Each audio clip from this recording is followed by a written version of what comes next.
Sir नेमका काय तो गुन्हा होता, 1 कोटीची खंडणी मागण्याचा प्रयत्न झाला होता. फिर्यादीनामे हर्षवर्धन भूषण पवार यांनी दिलेल्या तक्रारीनुसार हे जे 5 आरोपी आहेत, या 5 आरोपींनी नवले पूल परिसरामध्ये दरोड्याचा प्रयत्न फिर्यादीच्या बाबतीत केलेला होता आणि फिर्यादीकडे असणारी 1 कोटी रुपयांची रोख रक्कम हा लुटण्याचा प्रयत्न केलेला होता. त्या अनुषंगाने हा गुन्हा दाखल झालेला आहे. पुढील तपास पोलीस उपनिरीक्षक घाडगे रे पोलीस स्टेशनचे ते करीत आहेत.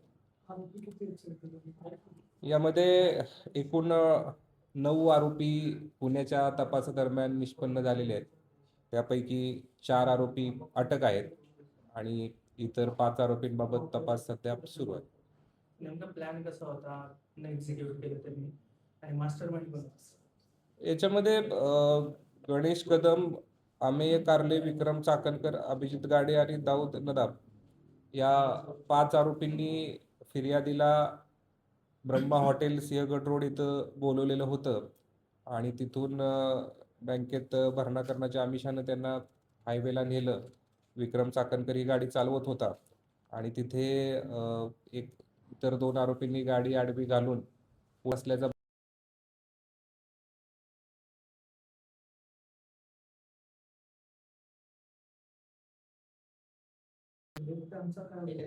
दोन पत्रकार असं काय आहे? याच्यामध्ये 2 पोलीस अंमलदार गुन्ह्याच्या तपासात निष्पन्न झालेले आहेत आणि एक आरोपी जो 4 नंबरचा आरोपी अटक आहे, हा स्वतः पत्रकार असल्याचे त्याने तपासादरम्यान सांगितले. यांना शोधण्यासाठी काही पथके तयार केले? सध्या 4 आरोपी अटक आहेत. त्यातले जे आरोपी क्रमांक 4 आहेत त्यांची आज पोलीस कोठडी संपत आहेत. आणखी पोलीस कोठडी मागण्यासाठी माननीय न्यायालयामध्ये तपासी अधिकारी रवाना झालेले.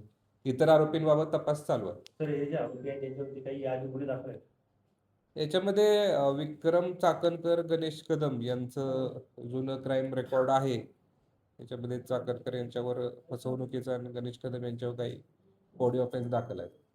सर, पोलीस चौकीत पैसे उधळले अशी एक माहिती समोर आली. नेमकं काय झालं, तो काय प्रकार आहे?